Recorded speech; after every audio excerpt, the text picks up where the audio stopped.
அழைக்கப்பட்ட நிலைமை. தேவன் அவனவனுக்கு பகிர்ந்தது எப்படியோ, கர்த்தர் அவனவனை அழைத்தது எப்படியோ, அப்படியே அவனவன் நடக்க கடவன். எல்லா சபைகளிலேயும் இப்படியே திட்டமிடுகிறேன். ஒருவன் விருத்த சேதனம் பெற்றவனாய் அழைக்கப்பட்டிருந்தால் விருத்த சேதனம் இல்லாதவனாய் இருக்க வகை தேடானாக.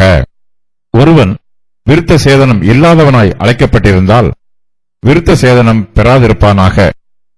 விருத்த சேதனமும் ஒன்றுமில்லை, விருத்த சேதனம் இல்லாமையும் ஒன்றுமில்லை. தேவனுடைய கற்பனைகளை கைக்கொள்ளுகிறதே காரியம். அவனவன் தான் அழைக்கப்பட்ட நிலைமையிலே நிலைத்திருக்க கடவன். அடிமையாய் நீ அழைக்கப்பட்டிருந்தால் கவலைப்படாதே. நீ சுயாதீனனாக கூடுமானால் அதை நலமென்று அனுசரித்துக்கொள். கர்த்தருக்குள் அழைக்கப்பட்ட அடிமையானவன் கர்த்தருடைய சுயாதீனனாய் இருக்கிறான். அப்படியே அழைக்கப்பட்ட சுயாதீனன் கிறிஸ்துவனுடைய அடிமையாய் இருக்கிறான். நீங்கள் கிரயத்துக்கு கொள்ளப்பட்டீர்கள், மனுஷருக்கு அடிமைகள் ஆகாதிருங்கள். சகோதரரே, அவனவன் தான் அழைக்கப்பட்ட நிலைமையிலே தேவனுக்கு முன்பாக நிலைத்திருக்க கடவன். தேவன் பகிர்ந்தது.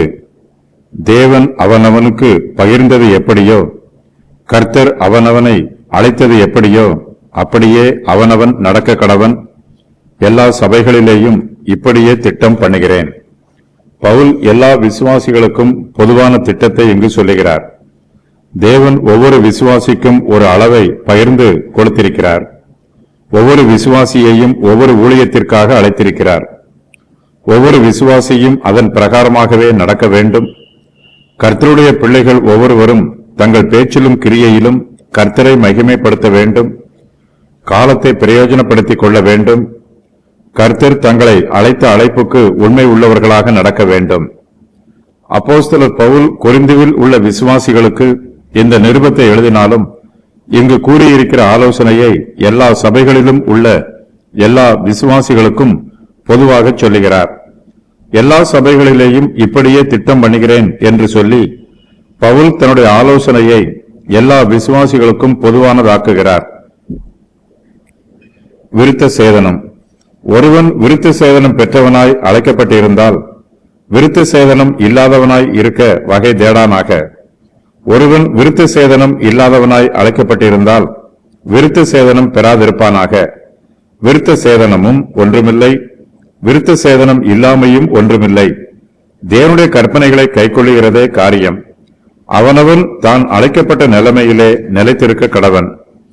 கர்த்தர் ஒவ்வொரு விசுவாசியையும் அழைத்து ஒவ்வொருவருக்கும் தம்முடைய கிருபையை பகிர்ந்து கொடுத்திருக்கிறார். கர்த்தருடைய கிருபையின் அளவு ஒவ்வொரு விசுவாசிக்கும் வித்தியாசமாக இருக்கலாம். ஒவ்வொரு விசுவாசியும் ஒவ்வொரு ஊழியத்திற்கு அழைத்திருக்கலாம். அவற்றில் ஒரு குறிப்பிட்ட சம்பவத்தை பவுல் இங்கு குறிப்பிடுகிறார். மோசேயின் பிரமாணத்தின்படி யூதர்கள் விருத்த சேதனம் பெற்றுக் கொண்டார்கள். புறஜாதியாரும் விருத்த சேதனம் பெற்றுக்கொள்ள வேண்டும் என்று யூதர்கள் கட்டாயப்படுத்தினார்கள். பவுல் இதை பற்றி சொல்லும்போது விருத்த சேதனமும் ஒன்றுமில்லை, விருத்த சேதனம் இல்லாமையும் ஒன்றுமில்லை என்று தெளிவாக சொல்லுகிறார். இருதயத்தில் பரிசுத்தம் இல்லாமல் பாரம்பரிய சடங்குகளை புறம்பாக ஆசரிப்பதினால் பிரயோஜனம் ஒன்றுமில்லை. பக்தி இருதயத்தில் இருக்க வேண்டும். தேவனுடைய கற்பனைகளை கைக்கொள்ளுகிறதே காரியம். ஆகையினால் ஒவ்வொரு விசுவாசியும் அவனவன் தான் அழைக்கப்பட்ட நிலைமையிலேயே நிலைத்திருக்க வேண்டும். மோசேயின் பிரமாணம் விருத்த சேதனத்தை பற்றி கூறுகிறது. விருத்த சேதனம் பெற்றவனாய் அழைக்கப்பட்டிருக்கிறவன் அப்படியே இருக்கட்டும். கொரிந்துவில் உள்ள விசுவாசிகள் பவுலிடம் விருத்த சேதனத்தை பற்றியும் கேட்டிருக்கிறார்கள். இதற்கு பவுல் 1 கொரிந்தியர் 7, 18, 19, 20 ஆகிய வசனங்களில் பதில் கூறியிருக்கிறார். ரட்சிக்கப்படுவதற்கு விருத்த சேதனம் அவசியமில்லை. ஆகையினால் தன்னுடைய ரட்சிப்பிற்காக யாரும் விருத்த சேதனம் பெற வேண்டியதில்லை. அடிமையும் சுயாதீனனும். அடிமையாய் நீ அழைக்கப்பட்டிருந்தால் கவலைப்படாதே. நீ சுயாதீனனாக கூடுமானால் அதை நலம் என்று அனுசரித்துக்கொள். கர்த்தருக்குள் அழைக்கப்பட்ட அடிமையானவன் கர்த்தருடைய சுயாதீனனாய் இருக்கிறான். அப்படியே அழைக்கப்பட்ட சுயாதீனன் கிறிஸ்துவனுடைய அடிமையாய் இருக்கிறான். நீங்கள் கிரயத்துக்கு கொள்ளப்பட்டீர்கள், மனுஷருக்கு அடிமைகள் ஆகாதிருங்கள். பவுல் விருத்த சேதனத்தை பற்றி சொல்லிவிட்டு அடிமைத்தனத்தையும் சுயாதீனத்தையும் பற்றி இங்கு உபதேசிக்கிறார். ஒரு சில விசுவாசிகள் அடிமையாய் அழைக்கப்பட்டிருக்கலாம், அதற்காக அவர்கள் கவலைப்படக்கூடாது. விசுவாசிகளாகிய நாம் நம்முடைய அழைப்புக்கு உண்மை உள்ளவர்களாக இருக்க வேண்டும். நம்முடைய கடமையிலும் ஊழியத்திலும் நம்பிக்கையிலும் நாம் நேர்மையாகவும் உண்மையாகவும் நடந்து கொள்ள வேண்டும். ஒரு சிலர் சுயாதீனராக இருக்கிறார்கள், அதையும் வேண்டாம் என்று ஒதுக்கி வைத்துவிடக்கூடாது. சுயாதீனர் ஆகக்கூடுமானால் அதை அவர் நலம் என்று அனுசரித்துக் கொள்ள வேண்டும். அடிமைத்தனத்தில் இருப்பதை விட சுயாதீனத்தில் இருக்கும்போது பல நன்மைகள் இருக்கும்.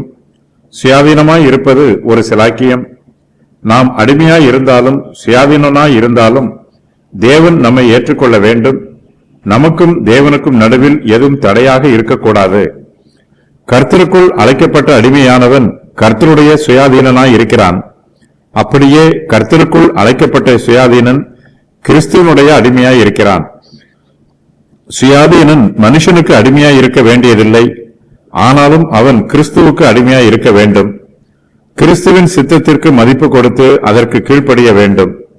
அடிமையானவன் தன்னுடைய எஜமானின் சித்தத்திற்கு கீழ்ப்படிவதை விட தேவனுடைய சித்தத்திற்கு கீழ்ப்படிவதே அவசியம் என்று நினைத்து அதற்கு கீழ்ப்படிய வேண்டும்.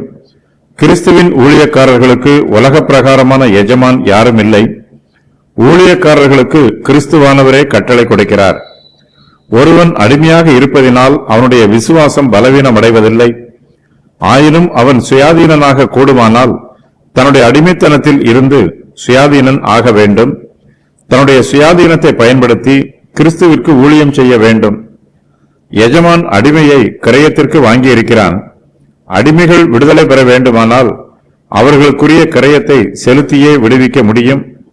ஒரு சில எஜமான்கள் தங்களுடைய ஆத்தும ரட்சிப்புக்காக சில அடிமைகளை அக்காலத்தில் விடுதலை பண்ணினார்கள். அடிமையாக இருக்கிறவன் கிரயம் செலுத்தி தன் அடிமைத்தனத்தில் இருந்து மீட்கப்படுகிறான். அவன் மறுபடியும் தன்னை அடிமையாக விட்டு போடக்கூடாது. நிலைத்திருக்க கடவன்.